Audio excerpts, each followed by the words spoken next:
They wish to make a lot of money.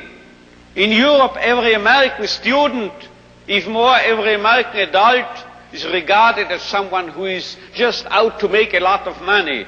Really, 16% of these students regarded their main goal and concern in life to make a lot of money. I'm quoting literally, make a lot of money. And you know what the top class, the top category, we say category, what do you say? Category was among, you excuse me, but I know I am speaking a marvelous accent without the slightest English. Now,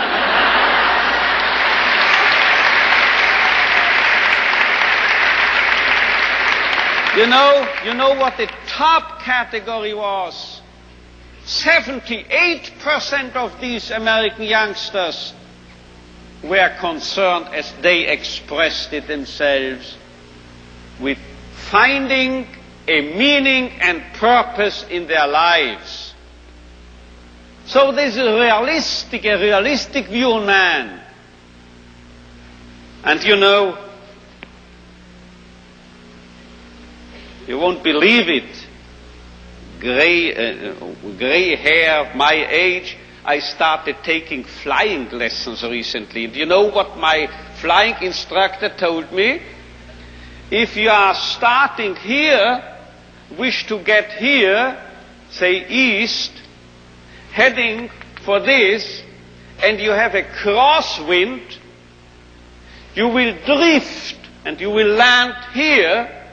So you have to do what we pilots call crabbing, he told me, C-R-A-B, crabbing. You have to head for north of this airfield, and you have to fly that way, you see, as if you headed in this direction.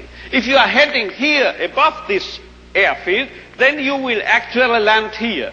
But if you head for here, you are landing here. This holds also for man, I would say. If we take man as he really is, we make him worse. But if we overestimate him,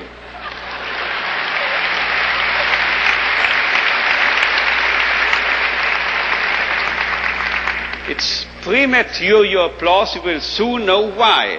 If we seem to be idealists and are overestimating, overrating man, and looking at him that high, here above, you know what happens? We promote him to what he really can be. So we have to be idealists in a way, because then we'll wind up as the real realists. And you know who has said this? If we take man as he is, we make him worse. But if we take man as he should be, we make him capable of becoming what he can be. This was not my flight instructor, this was not me, this was Goethe. He said this verbally.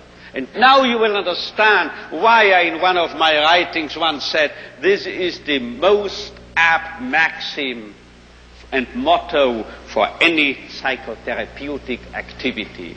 So if you don't recognize a young man's will to meaning, man's search for meaning, you make him worse, you make him dull, you make him frustrated, you still add and contribute to his frustration. While if you presuppose in this man, even in this so-called criminal or juvenile delinquent or drug abuse and so forth, there must be a what we call spark, a spark of search for meaning.